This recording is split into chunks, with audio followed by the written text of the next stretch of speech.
Hello friends, welcome to மக்கள் சேவை channel. இன்றைக்கி நம்ம ஒரு சூப்பரான இன்ஃபர்மேஷன் பற்றி தான் பார்க்க போகிறோம்.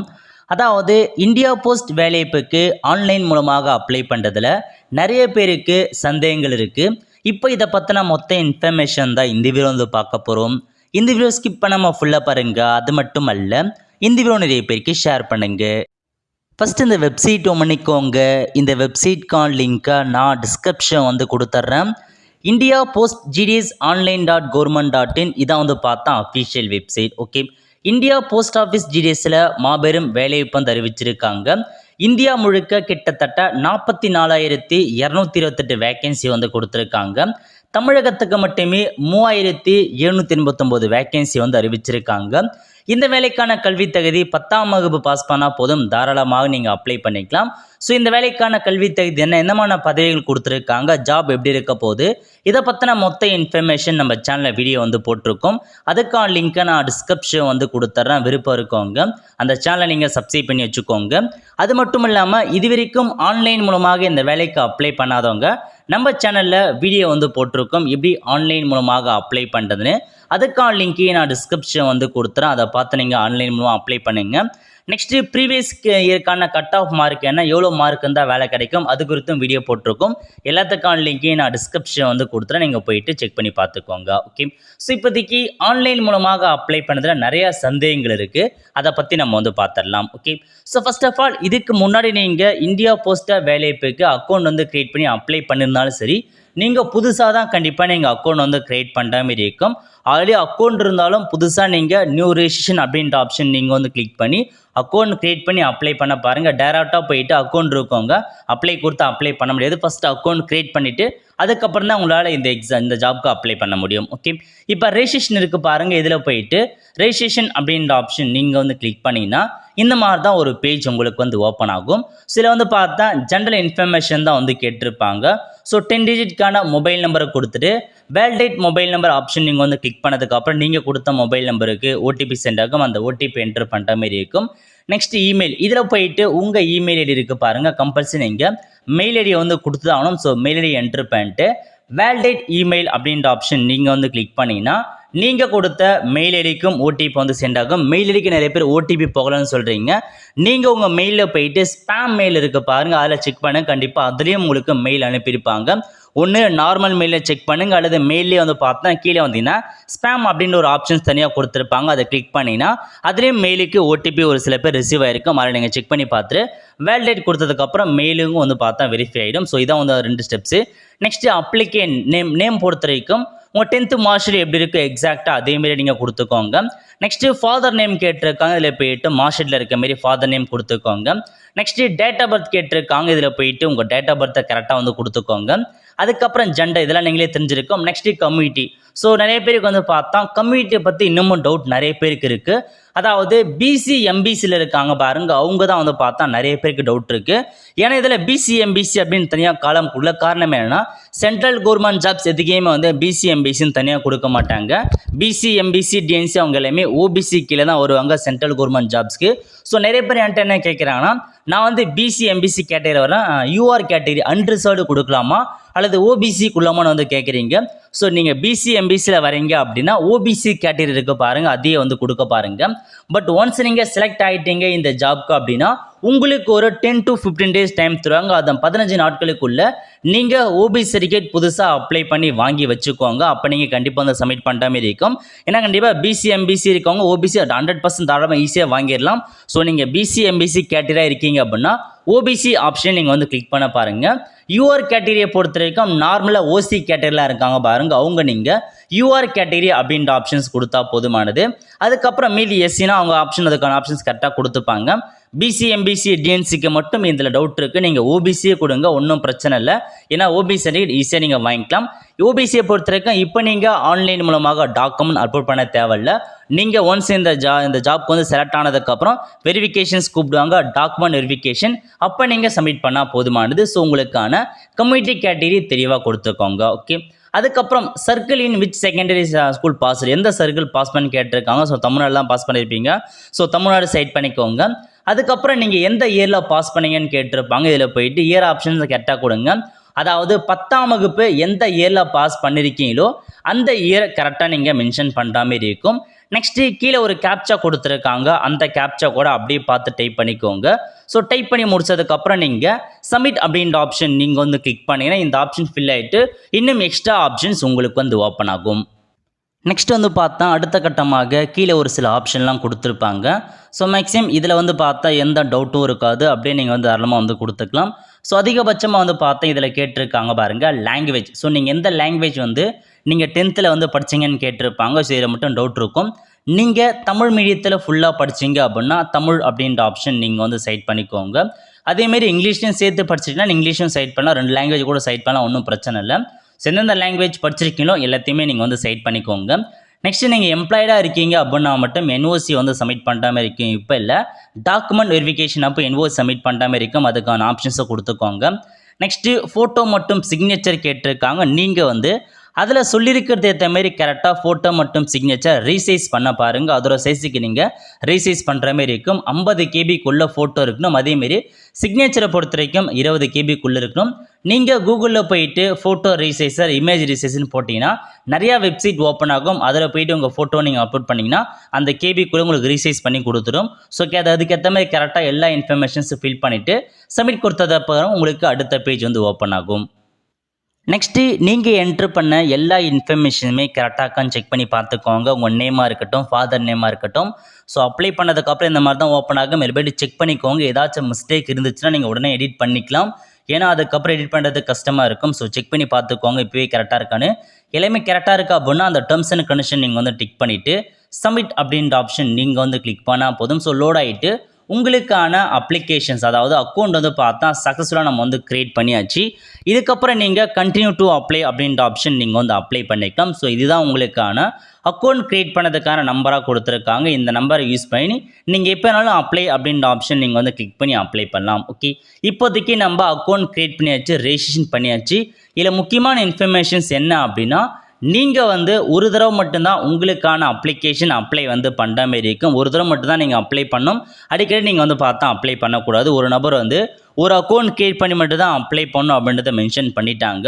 ஸோ இப்போ நீங்கள் கண்டினியூ டு அப்ளை அப்படின்ற ஆப்ஷன் நீங்கள் வந்து கிளிக் பண்ணதுக்கப்புறம் ஸோ இந்த மாதிரி தான் ஓப்பன் ஆகும். Next circle அப்ளைங் for. ஸோ நீங்கள் எந்த சர்க்கிளுக்கு அப்ளை பண்ண போகிறேன்னு கேட்டிருக்காங்க. ஸோ நம்ம வந்து பார்த்தா இந்தியா முழுக்க எல்லா சர்க்கிளையுமே வேலைவாய்ப்பு வந்து இருக்க போது. நீங்கள் முக்கியமான இன்ஃபர்மேஷன் நிறைய பேர் என்ன கேட்குறீங்கன்னா நான் வந்து வேறு ஸ்டேட்டுக்கு அப்ளை பண்ணலாம் அப்படின்னு கேட்குறீங்க. வேறு ஸ்டேட்டுக்கு அப்ளை பண்ணலாம், பட் அந்த ஸ்டேட்டுக்கான லோக்கல் லாங்குவேஜ் உங்களுக்கு தெரியும்னா மட்டும்தான் நீங்கள் அப்ளை பண்ணுற மாதிரி இருக்கும்.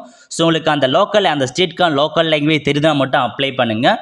இல்லை நீங்கள் அப்ளை பண்ணாதீங்க, உங்கள் லோக்கல் லாங்குவேஜ்லேயே அப்ளை பண்ண பாருங்கள். ஓகே, ஸோ அதிகபட்சமாக தமிழ்நாடு கொடுத்தே அப்ளை பண்ணுங்க. ஏன்னா தமிழ்நாடு தான் நமக்கு லோக்கல் லைன் எல்லாமே வந்து தெரியும். ஸோ அதுக்கேற்ற மாதிரி அந்த ஊர் எங்கே இருக்குது அதுக்கான பிளேஸ் எல்லாமே தெரியும். வேறு ஸ்டேட்டில் போய்ட்டு அப்ளை பண்ணிங்கன்னா உங்களுக்கு அந்த லொக்கேஷன்ஸ்லாம் கொஞ்சம் சிரமமாக இருக்கும். ஸோ முடிஞ்சளவுக்கு நீங்கள் நம்ம தமிழ்நாடு சர்க்கிளே அப்ளை பண்ண பாருங்கள். ஸோ தமிழ்நாடு சைட் பண்ணிட்டு சப்மிட் அப்படின்ற ஆப்ஷன் நீங்கள் வந்து கிளிக் பண்ணதுக்கப்புறம் ஸோ நீங்கள் கொடுத்த மொபைல் நம்பருக்கு திரும்ப ஓடிபி வந்து சென்ட் ஆகும். அந்த ஓடிபி என்ட்ரு பண்ணிட்டு கேப்ச்சா கொடுத்துட்டு சப்மிட் அப்படின்ற ஆப்ஷன் நீங்கள் வந்து கிளிக் பண்ணதுக்கப்புறம் டேரெக்டாக அப்ளை பண்ணுற பேஜுக்குள்ளே வந்து போவீங்க. இப்போ நம்ம அப்ளை பண்ணுற பேஜுக்குள்ளே வந்தாச்சு. இதில் வந்து பார்த்தா ஃபஸ்ட்டு உங்களுக்கான இன்ஃபர்மேஷன்ஸ் கொடுத்துருப்பாங்க. அக்கௌண்ட் இன்ஃபர்மேஷன் செக் பண்ணிவிட்டு அப்படியே கீழே வந்தீங்கன்னா அடுத்த கட்டமாக அட்ரஸ் கேட்டிருக்காங்க பாருங்கள். இதில் போயிட்டு உங்களுக்கான கம்யூனிகேஷன் அட்ரஸ் இருக்குது பாருங்கள், அதை ஃபுல்லாக என்ட்ரு பண்ணிக்கோங்க. உங்கள் டோர் நம்பர் என்ன, ஸ்ட்ரீட் நேம் என்ன, வில்லேஜ் நேம் என்ன, பஞ்சாயத்து பின்கோடு எல்லாமே கொடுத்துக்கோங்க. அதேமாரி உங்களுக்கான கம்யூனிகேஷன் அட்ரஸும் பர்மனெண்ட் அட்ரஸும் ஒன்றா இருந்தால் மேலே இருக்க சேம் ஆஸ் கம்யூனிகேஷன் அட்ரஸ் அப்படின்ற ஆப்ஷன் நீங்கள் டிக் பண்ணிங்கன்னா இந்த அட்ரஸ் அப்படியே வந்து காப்பி ஆகிடும். இல்லை பர்மனெண்ட் அட்ரஸ் வேறு இருக்குது அப்படின்னா நீங்கள் வேறு அட்ரஸ் மேனுவலாக வந்து டைப் பண்ணுங்க. ஓகே, அதிகபட்சமாக அட்ரஸில் எந்த டவுட்டும் இருக்காது. அடுத்த கட்டமாக குவாலிஃபிகேஷன். இதில் தான் வந்து பார்த்தா நிறைய பேருக்கு சந்தேகங்கள் இருக்குது இந்த மார்க் என்ட்ரு பண்ணுறதுல. அதை பற்றி பார்க்கலாம். ஓகே, ஸோ என்னோட பாசிங் இயர் நான் இப்போதைக்கு 2020 கொடுத்துருக்கேன். 10th பாஸ் பண்ணது. இது நீங்கள் எந்த இயரில் 10th பாஸ் பண்ணல அதுக்கான இயர் மேலே வந்து ஷோ ஆகும். அடுத்த கட்டமாக செலக்ட் போர்ட். நீங்கள் 10ஆம் வகுப்பில் எந்த போர்டில் படிச்சிங்க அப்படின்னு கேட்டிருப்பாங்க. இதில் வந்து பார்த்தா சென்ட்ரல் போர்டு கொடுத்துருப்பாங்க, சிபிஎஸ்சி கொடுத்துருப்பாங்க, இந்தியன் சர்டிஃபிகேட் கொடுத்துருப்பாங்க. ஸோ நம்ம அதிகபட்சமாக நீங்கள் வந்து மெட்ரிகுலேஷனில் படிச்சிருக்கீங்க, ஸ்டேட் போர்டு சிலபஸில் படிச்சிருக்கீங்க அப்படின்னா state board of school examination அந்த ஆப்ஷனை நீங்கள் வந்து கிளிக் பண்ணுற மாதிரி இருக்கும். இதில் உங்களுக்கான ஆப்ஷன்ஸ்லாம் கொடுத்துருக்காங்க பாருங்கள். இதில் 3 ஆப்ஷன்ஸ் நிறைய பேருக்கு டவுட் இருக்குது. ஃபர்ஸ்ட் ஆப்ஷன் என்ன அப்படின்னா 2021 கோவிட் பேட்சில் பாஸ் பண்ணியிருக்காங்க பாருங்க. ஸோ நீங்கள் வந்து பார்த்தா for the pass certificate given without mark, உங்கள் மார்க் ஷீட்டில் வெறும் பாஸ்ன்னு மட்டும் தான் மென்ஷன் பண்ணியிருப்பாங்க, மார்க்குன்னு மென்ஷன் பண்ணியிருக்க மாட்டாங்க. ஸோ கோவிடால் பாஸ் பண்ணவங்க இந்த ஆப்ஷன் தான் நீங்கள் சைட் பண்ணி நீங்கள் மார்க் எதையுமே வந்து பார்த்தா என்டர் பண்ண தேவை கிடையாது. மார்க்கை சைட் பண்ணிட்டு ஸோ டேரெக்டாக நீங்கள் பாஸ் ஆஃப் ஃபெயிலாக இங்கிலீஷ்னால் அதில் பாஸ் ஆஃப் ஃபெயிலாக அதை மட்டும் நீங்கள் ஃபில் பண்ணால் போதுமானது. நீங்கள் மார்க் என்டர் பண்ண தேவையில்ல. ஸோ மார்க் கொடுக்காம எப்படி வந்து செலெக்ஷன்ஸ் பண்ணுவாங்க அப்படின்னா அது வந்து பார்த்தா இன்னும் அதுக்கான இன்ஃபர்மேஷன்ஸ் வந்து எதுவும் கேட்டாலும் சொல்ல மாட்டாங்க. ஸோ எப்படி செலெக்ஷன் பண்ணுவாங்கன்னு ஸோ நீங்கள் அப்ளை பண்ணி வைங்க. ஸோ நம்ம வந்து அந்த இது வரும் பாருங்கள், ரேங்க் லிஸ்ட் வரும், அதுக்கப்புறம் நம்ம செக் பண்ணி ரிசல்ட் வர சொல்ல.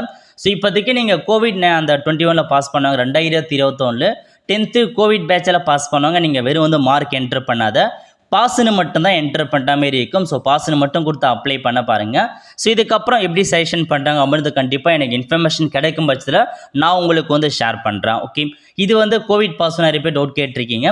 அடுத்த கட்டமாக என்ன கேட்டிருக்காங்கன்னா அதாவது செகண்ட் என்ன கொடுத்துருக்காங்கன்னா 2016 முதல் நீங்கள் வந்து with option language from March 2026, அதாவது 2026க்கு அப்புறம் நீங்கள் 10th பாஸ் பண்ணியிருக்கீங்க. 2016லேருந்து 2021 வரைக்கும் நீங்கள் அந்த பாஸ் பண்ணியிருக்கீங்க 10th அப்படின்னா இதில் கொடுத்துருக்காங்க வித் ஆப்ஷன் லாங்குவேஜ். உங்களுக்கு 6வது ஒரு சப்ஜெக்ட் இருக்கும், உங்களுக்கு 6வது ஒரு சப்ஜெக்ட் வருது 10th அப்படின்றவங்க மட்டும் இந்த வித் ஆப்ஷன் லாங்குவேஜ் நீங்கள் கிளிக் பண்ணிங்கன்னா அந்த 6வது சப்ஜெக்ட்கான மார்க்கையும் நீங்கள் வந்து பார்த்து தான் கொடுக்குற மாதிரி இருக்கும். அதையும் ஞாபகம் வச்சுக்கோங்க.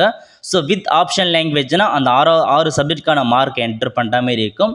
இல்லை எனக்கு வந்து பார்த்தா 10th 5 சப்ஜெக்ட்கான மார்க்கு தான் இருக்குது அப்படின்றவங்க வித்தவுட் ஆப்ஷன் லாங்குவேஜும் மார்ச் 2016 அதாவது 2016லேருந்து நீங்கள் அதுக்கப்புறம் எப்போ எந்த இயரில் 10th பாஸ் பண்ணியிருந்தாலும் இந்த ஆப்ஷன் தான் நீங்கள் கொடுக்குற மாதிரி இருக்கும் வித்தவுட் ஆப்ஷன் லாங்குவேஜ். ஸோ அந்த ஆப்ஷன் நீங்கள் செட் பண்ணிங்க அப்படின்னா 5 சப்ஜெக்ட்கான மார்க்கை மட்டும் நீங்கள் என்ட்ரு பண்ணால் போதுமானது. மார்க்ஸ் அப்படின்ற ஆப்ஷன் நீங்கள் வந்து கிளிக் பண்ணி சேவ் கண்டினியூ கொடுத்ததுக்கப்புறம் இதில் போய்ட்டு தமிழில் எவ்வளோ மார்க் எடுத்தீங்க, இங்கிலீஷில் எவ்வளோ மார்க் எடுத்தீங்க, மேத்தமெட்டிக்ஸ் எவ்வளோ, சயின்ஸில் தியரியில் எவ்வளோ, ப்ராக்டிக்கல் எவ்வளோ, இந்த மாதிரி உங்களுக்கான எல்லா மார்க்கையும் கொடுத்துக்கோங்க. ஸோ 2016க்கு முன்னாடி பாஸ் பண்ணவங்களும் அதுக்கான ஆப்ஷன்ஸ் அதிலே வந்து காமிக்கும். 2013 to 2016, 2012 தனியாக அந்த மாதிரி காமிக்கும். ஸோ உங்கள் இயருக்கு எந்த ஆப்ஷன்ஸ் காமிக்குதோ அதில் நீங்கள் போய்ட்டு கிளிக் பண்ணி அதுக்கான மார்க்கை நீங்கள் என்ட்ரு பண்ணி அப்ளை பண்ண பாருங்கள். ஸோ இதுதான் உங்களுக்கான மார்க் என்ட்ரு பண்ண நிறைய பேருக்கு சந்தேகங்கள் இருக்குது. ஸோ நிறைய பேர் அதை பார்த்து கரெக்டாக கொடுத்துக்கோங்க, மிஸ்டேக் இல்லாத கொடுக்க பாருங்கள். அப்போ தான் உங்களுக்கான அப்ளிகேஷன் சக்ஸஸ் ஆகும். முக்கியமான இன்ஃபர்மேஷன், மார்க்கை கொடுக்குறவங்க தெளிவாக கொடுத்துக்கோங்க. மார்க்கை நீங்கள் மிஸ்டேக்காக கொடுத்துட்டுனா ஸோ உங்களுக்கு வந்து ரிசல்ட்லாம் வந்துடும், பட் வந்து டாக்குமெண்டிஃபிகேஷன்ஸ் அப்போ கண்டிப்பாக ரிஜெக்ட் பண்ணிவிடுவாங்க, நீங்கள் அப்ளை பண்ணதே வேஸ்ட்டாக போயிடும். ஸோ மார்க்கை மட்டும் தெளிவாக மிஸ்டேக் இல்லாத கொடுக்க பாருங்கள். இதுதான் ரொம்ப இம்பார்ட்டன்டான பெரிய அர்த்தம். ஸோ ஏதாச்சும் டவுட் இருக்குன்னா நீங்கள் ஸோ கண்டிப்பாக இன்ஃபார்ம் பண்ண, நான் உங்களுக்கு வந்து அதை குறித்து அப்டேட் வந்து பண்ணிடுறேன். ஓகே, அதுக்கடுத்து கடைசி பேஜ் வந்து உங்களுக்கான ப்ரிஃபரன்ஸ் வந்து கொடுக்குற மாதிரி இருக்கும். அதாவது நீங்கள் எந்த போஸ்ட் ஆஃபீஸுக்கு அப்ளை பண்ண போகிறீங்க அதை நீங்கள் வந்து சைட் பண்ணுற மாதிரி இருக்கும். இல்லை ஃபஸ்ட்டு செலக்ட் டிவிஷன் கேட்டிருக்காங்க. நீங்கள் சர்க்கிள் வந்து தமிழ்நாடு சைட் பண்ணிக்கோங்க. தமிழ்நாட்டில் எந்த டிவிஷனுக்கு அப்ளை பண்ண போகிறீங்கன்னு கேட்டிருப்பாங்க. இதில் நிறைய டிவிஷன்ஸ் கொடுத்துருக்காங்க. ஒருவேளை உங்கள் டிவிஷன் இல்லாமல் இருக்குது அப்படின்னா, அதாவது இப்போ ஒரு விழுப்புரம்னா விழுப்புரம் இல்லாமல் இருக்குன்னா பக்கத்தில் இருக்க அந்த டிவிஷன்ஸை நீங்கள் கொடுத்துக்கலாம். பக்கத்து டிஸ்ட்ரிக்டில் டிவிஷனை கொடுத்து அப்ளை பண்ணுங்கள், ஒன்றும் பிரச்சனை கிடையாது.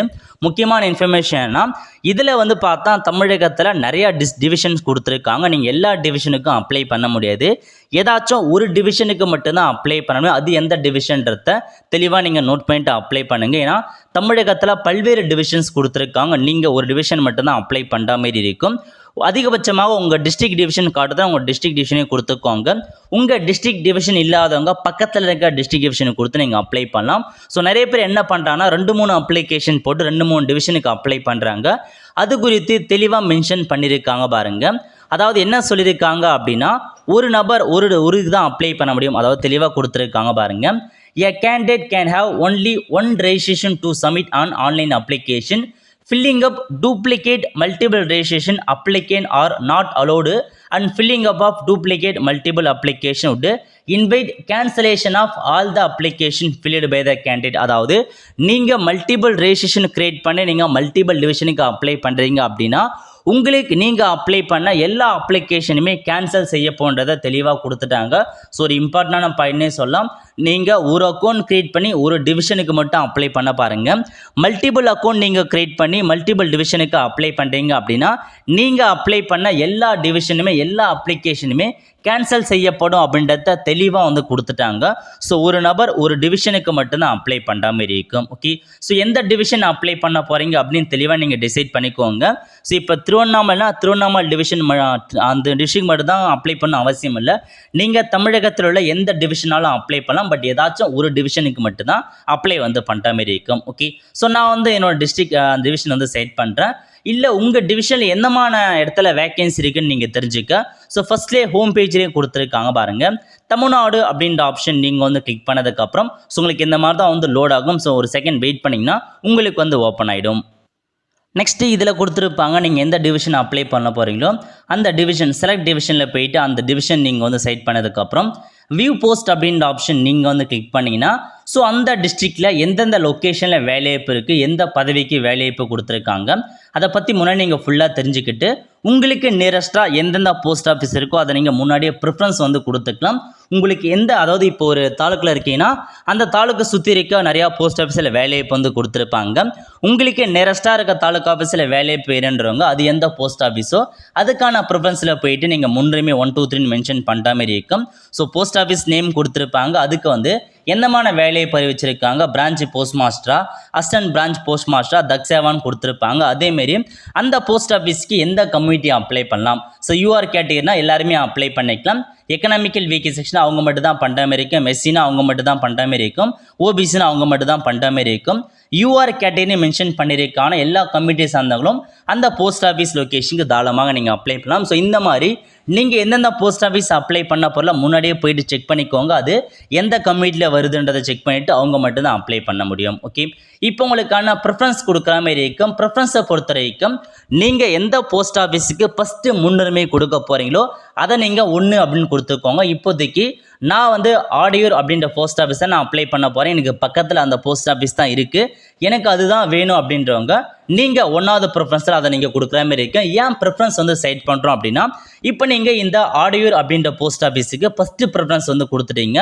ஸோ ஆன்லைன் மூலமாக அந்த ரிசல்ட்டை வர சொல்ல ஃபஸ்ட்டு எது கொடுக்கணும், நீங்கள் எது ஃபஸ்ட்டு ப்ரிஃபரன்ஸ் கொடுத்துருக்கீங்க. இப்போ நீங்கள் ஆடியூர் கொடுத்துருக்கீங்க அப்படின்னா நீங்கள் எடுத்த மார்க்குக்கு ஆடியூரில் கிடைக்குமா இல்லைன்றதை ஃபஸ்ட்டு பார்த்துக்கும். ஒருவேளை உங்களோட அதிகபட்சமாக நிறைய பேர் 10th பாஸ் பண்ணியிருக்காங்க, அதிகபட்ச மார்க் எடுத்திருக்காங்கன்னா உங்களுக்கு நீங்கள் ஃபஸ்ட்டு கொடுத்த ப்ரிஃபரன்ஸுக்கு உங்களுக்கு கிடைக்காது. அதேமாதிரி செகண்டாக வேற ஒரு ப்ரிஃபரன்ஸ் கொடுத்துட்டா செகண்டாக இருக்க ப்ரிஃபரன்ஸ் காமிக்கும். இதுலேயும் உங்களோட அதிகபட்சமாக நிறைய பேர் எடுத்துட்டாங்க அப்படின்னா உங்களுக்கு இதுலேயும் வந்து கிடைக்காது. இந்த மாதிரி நீங்கள் எவ்வளோ ப்ரிஃபரன்ஸ்க்குள்ளே ஒவ்வொரு ப்ரிஃபரன்ஸாக செக் பண்ணிவிட்டு உங்களுக்கு ஏதாச்சும் அதிகபட்ச மதிப்பெண்ணா நீங்கள் இருக்கீங்க, அதாவது அந்த லொக்கேஷனில் யாரும் இல்லாத அளவுக்கு நீங்கள் மார்க் அதிகபட்சம் இருக்குன்னா அந்த லொக்கேஷனில் உங்களுக்கான வேலையை வந்து ரிசல்ட் கிடச்சிடும். ஸோ அதுக்காக தான் ப்ரிஃபரன்ஸ் வந்து கொடுக்குறோம். இந்த மாதிரி உங்களுக்கு எந்தெந்த போஸ்ட் ஆஃபீஸ்லாம் தேவைப்படுது, ஃபஸ்ட்டு இந்த வேணும், செகண்ட் இந்த போஸ்ட் ஆஃபீஸ் வேணும், தேர்ட் இந்த போஸ்ட் ஆஃபீஸ் வேணுன்ற மாதிரி ஒவ்வொன்றா நீங்கள் மாற்றி உங்களுக்கான எந்தெந்த போஸ்ட் ஆஃபீஸ் வேணும் அதில் போய்ட்டு ப்ரிஃபரன்ஸாக நீங்கள் செட் பண்ணிக்கலாம். எந்தெந்த போஸ்ட் ஆஃபீஸ்லாம் வேணுமோ 1 by 1 இந்த மாதிரி 2வது போஸ்ட் ஆஃபீஸ் வேணும், 5வது போஸ்ட் ஆஃபீஸ் இந்த மாதிரி நீங்கள் என்கிட்ட கொடுத்துட்டு ஒவ்வொரு போஸ்ட் ஆஃபீஸாக நீங்கள் என்ட்ரு பண்ணுங்கள். இந்த மாதிரி எவ்வளோ ப்ரிஃபரன்ஸ் எல்லாம் நீங்கள் கொடுக்குற மாதிரி இருக்கும். இப்போதைக்கு இந்த டிவிஷனில் என்னோட கம்யூனிட்டிக்கு ஒரு 100 போஸ்டிங் இருக்குது அப்படின்னா 100 ப்ரிஃபரன்ஸ் நீங்கள் 1 2 3 இந்த மாதிரி ஆர்டர் வைஸாக கொடுத்துட்டு வந்துடுங்க. எந்தெந்த லொக்கேஷனில் வேணுமோ அதுக்கேற்ற மாதிரி நீங்கள் ப்ரிஃபரன்ஸை கரெக்டாக கொடுத்துக்கோங்க. நம்பர்ஸை வந்து பார்த்தா மாற்றி கொடுத்துறாதீங்க. ஃபார் எக்ஸாம்பிளுக்கு வந்து நான் இப்போதைக்கு இதில் 1 ப்ரிஃபரன்ஸ் கொடுத்துட்டேன், அதுக்கடுத்து வந்து பார்த்தா 2 கொடுத்துறேன், 3வது கொடுக்காம டேரெக்டாக 4 5 6ன்னு கொடுத்துட்டு போகிறேன்னா உங்களுக்கு இந்த இடத்துல எரர் வந்து ஷோ ஆகும். நீங்கள் கொடுத்த போஸ்ட் ப்ரிஃபரன்ஸ் வந்து நம்பரை மாற்றி கொடுத்துருப்பீங்க. ஒரு நம்பர் என்ட்ரு பண்ணாத அடுத்த நம்பருக்கு நீங்கள் பண்ண சொல்ல உங்களுக்கு அந்த மாதிரி தான் போஸ்ட் ப்ரிஃபரன்ஸ் வந்து எரர் காமிக்கும். அந்த மாதிரி காமிச்சதுன்னா நீங்கள் ஏதாச்சும் ஒரு நம்பரை விட்டுட்டு நீங்கள் அடுத்த ப்ரிஃபரன்ஸ் கொடுத்தீங்க, அதனால தான் எரர் வரும். அதை ஞாபகம் வச்சுக்கோங்க. இந்த மாதிரி எவ்வளோ நீங்கள் ப்ரிஃபரன்ஸ் எல்லாம் கொடுத்துக்கலாம், தாராளமாக நிறையா கொடுக்க பாருங்கள். ஏன்னா நீங்கள் ஒவ்வொரு ப்ரிஃபரன்ஸுக்கும் அமௌண்ட் பேமெண்ட் பண்ண ஒரே தடவை தான் பேமெண்ட் பண்ண போகிறீங்க. ஸோ நிறையா ப்ரிஃபரன்ஸ் வந்து செட் பண்ண பாருங்கள். ஓகே, யார் அதிகபட்ச மார்க் எடுத்திருக்காங்களோ அவங்களுக்கு தான் வேலையை பிறக்க போது எந்த மாற்றமும் வந்து கிடையாது. இப்போ படவேடு அப்படின்ற ஒரு போஸ்ட் ஆஃபீஸில் நிறைய பேர் அப்ளை பண்ணாங்க, 200க்கும் மேற்பட்டோர் அப்ளை பண்ணாங்கன்னா இது ஜென்ரல் கேட்டகரி எந்த கம்யூனிட்டியாக இருந்தாலும் அப்ளை பண்ணலாம். இதில் யார் 10ஆம் வகுப்பில் அதிகபட்ச மார்க் எடுத்திருக்காங்களோ அவங்களுக்கு தான் அந்த வேலையை இப்போ வந்து போக போகுது. நெக்ஸ்ட் இதில் வந்து ஓபிசி இடஒதுக்கீடு வழங்கியிருக்காங்க இந்த பாலூர் அப்படின்ற ஒரு லொக்கேஷனுக்கு. ஸோ ஓபிசி கேட்டரில் யார் அதிகபட்ச மார்க் எடுத்திருக்காங்களோ அவங்களுக்கு தான் வேலையை வந்து போக போகுது. ஓகே, ஸோ இந்த மாதிரி தான் நீங்கள் கரெக்டாக ப்ரிஃபரன்ஸ் கொடுத்துருக்காங்க. கொடுத்துட்டு அப்படியே கீழே வந்தால் டேர்ம்ஸ் அண்ட் கண்டிஷன்ஸ் கொடுத்துருக்காங்க. என்ட்ரு பண்ணிவிட்டு நெக்ஸ்ட்டு சேவ் அண்ட் ப்ரொசீட் அப்படின்ற ஆப்ஷன் நீங்கள் வந்து கிளிக் பண்ணால் போதும். உங்களுக்கான அப்ளிகேஷன் சப்மிட் ஆகிடுச்சு. ஒரு சில பேருக்கு வந்து பார்த்தா பேமெண்ட் வந்து பண்ண தேவையில்ல. யார் யாருக்கு பேமெண்ட் பண்ண தேவையில்லைன்னா நிறைய பேர் இதுலேயும் டவுட் கேட்குறீங்க. அதாவது அனைத்து கேட்டகரியை சார்ந்த பெண்கள், நீங்கள் எந்த கம்யூனிட்டி கேட்டகரியாக இருந்தாலும் சரி, நீங்கள் பெண்களாக இருக்கீங்க அப்படின்னா நீங்கள் ஃபீஸ் வந்து பேமெண்ட் பண்ண தேவையில்ல. டேரெக்டாக உங்களுக்கான அப்ளிகேஷன் சப்மிட் ஆகிடும். அதேமாரி நீங்கள் எஸ்சி எஸ்டியாக இருக்கீங்க, ஆண்கள் பெண்கள் எஸ்சி எஸ்டியாக இருக்கீங்கன்னா நீங்கள் ஃபீஸ் வந்து பேமெண்ட் பண்ண தேவையில்ல. நீங்கள் ஃப்ரீயாக அப்ளை பண்ணலாம். பட் மீதி இருக்காங்க பாருங்கள், BC category, OBC category, DNC category, MBC category, நீங்கள் ஆண்களாக இருக்கீங்கன்னா கண்டிப்பாக நீங்கள் 100 ரூபாய் ஃபீஸ் வந்து பேமெண்ட் பண்ணுற மாதிரி இருக்கும். இந்த மாதிரி உங்களுக்கு மேக் பேமெண்ட் அப்படின்ற ஆப்ஷன்ஸ் காமிச்சுன்னா நீங்கள் பேமெண்ட் கண்டிப்பாக பண்ணி தான் ஆகணும். ஸோ பேமெண்ட் பொறுத்த வரைக்கும் அதிகபட்சமாக கியூஆர் கோட் ட்ரை பண்ணாதீங்க. நிறைய பேருக்கு எரர் வந்து ஷோ ஆகுது, ஒரு சில பேருக்கு சக்ஸஸ் ஆகுது, ஒரு சில பேருக்கு பேமெண்ட் எரர் ஆகுது. பேமெண்ட் எரர் வந்துச்சு அப்படின்னா நீங்கள் வெயிட் பண்ணுங்கள், 24 ஹவர்ஸ் வெயிட் பண்ண அப்டேட் ஆகும்.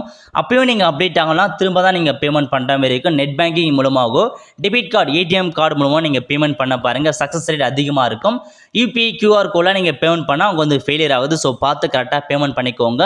பேமெண்ட் பண்ணி முடிச்சதுக்கப்புறம் அப்ளிகேஷன்ஸ் வந்துடும். ஓகே, ஸோ இதான் உங்களுக்கான மேக்ஸிமம்கான டவுட் எல்லாமே கிளியர் பண்ணியாச்சு. அதுக்கப்புறம் நான் வந்து ஆன்லைன் மூலமாக நான் மிஸ்டேக் பண்ணிட்டேன். நான் வந்து பார்த்தா அந்த இயர் 10ஆம் வகுப்புக்கான இயரில் மிஸ்டேக் பண்ணிட்டேன், மார்க்கில் மிஸ்டேக் பண்ணிட்டேன். நான் எப்படி எடிட் பண்ணுறதுனா இப்போ உங்களால் எடிட் பண்ண முடியாது. எடிட் பண்ணுறதுக்கான டைமிங் வந்து கொடுத்துருக்காங்க. ஸோ எப்போ நீங்கள் எடிட் பண்ணலாம் அப்படின்னா 6/8/2024, அதாவது ஆன்லைன் அப்ளிகேஷன் எப்போ க்ளோஸ் ஆகுதுன்னா 5/8/2024, அதான் வந்து கடைசி தேதி. அதுக்குள்ளே நீங்கள் அப்ளை பண்ணிக்கோங்க.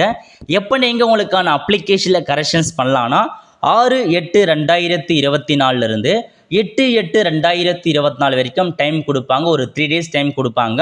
அந்த 3 நாட்களுக்குள்ள அப்ளிகேஷனில் மிஸ்டேக் பண்ணிருக்கீங்க அப்படின்னா அன்னைக்கு நீங்கள் தாராளமாக உங்கள் அப்ளிகேஷன் நீங்கள் எடிட் பண்ணிக்கலாம். ஓகே, ஸோ நிறைய பேர் இதையும் வந்து கேட்குறீங்க, மிஸ்டேக் பண்ணாங்க இப்போ எடிட் பண்ண முடியாது, அவங்க கொடுத்துருக்க தேதியில் மட்டும் தான் எடிட் பண்ணுற மாதிரி இருக்கும். ஓகே, ஸோ இன்னும் நிறைய பேர் என்ன கேட்குறேன், நான் வந்து அப்ளை பண்ணிட்டேன், நான் வந்து எப்படி செலக்ட் ஆவேன்னு எனக்கு தெரியும். நிறைய பேர் வந்து கேட்குறீங்க. ஒன்ஸ் இந்த கரெக்ஷன் டேட்லாம் முடிஞ்சதுக்கப்புறம் ஒரு 10 to 20 டேஸ்க்குள்ளே உங்களுக்கான ரிசல்ட்டை இதே வெப்சைட் மூலமாக அப்டேட் பண்ணுவாங்க. அப்போ நீங்கள் செலக்ட் ஆகிட்டலாம் எடுத்து நீங்கள் தெரிஞ்சுக்கலாம். ஸோ ரிசல்ட் வந்ததுக்கப்புறம் கண்டிப்பாக நம்ம சேனலில் வீடியோ வந்து போடும். ஸோ அதுக்கு இது வரைக்கும் நம்ம சேனல் சப்ஸ்கிரைப் பண்ணாதாங்க மறக்காமல் சப்ஸ்கிரைப் பண்ணி வச்சுக்கோங்க. அப்போ தான் இந்த மாதிரி எல்லா ஜாப் அப்டேட்ஸும் உங்களுக்கு வந்து சேரும். ஸோ இப்போதைக்கு போஸ்ட்டாக பார்த்தா ஆல்மோஸ்ட் எல்லாமே நம்ம கொடுத்தாச்சு தகவல்கள், டவுட் அண்ட் கிளாரிஃபிகேஷன். இன்னமும் டவுட் இருக்கு அப்படின்னா கீழே வாட்ஸ்அப் நம்பர் கொடுத்துருக்கோம், அதுக்கு நீங்கள் எஸ்எம்எஸ் பண்ண கண்டிப்பாக நான் உங்களுக்கான டவுட்டை கிளியர் பண்ணுறேன். ஆல் த ஃப்ரெண்ட்ஸ், கண்டிப்பாக இந்த பிடிச்ச லைக் பண்ணுங்கள். அது மட்டும் அல்ல, இந்த வீடியோ நிறைய பேருக்கு ஷேர் பண்ணுங்கள். அடுத்த ஒரு நிலையில் சந்திப்போம். நன்றி, வணக்கம்.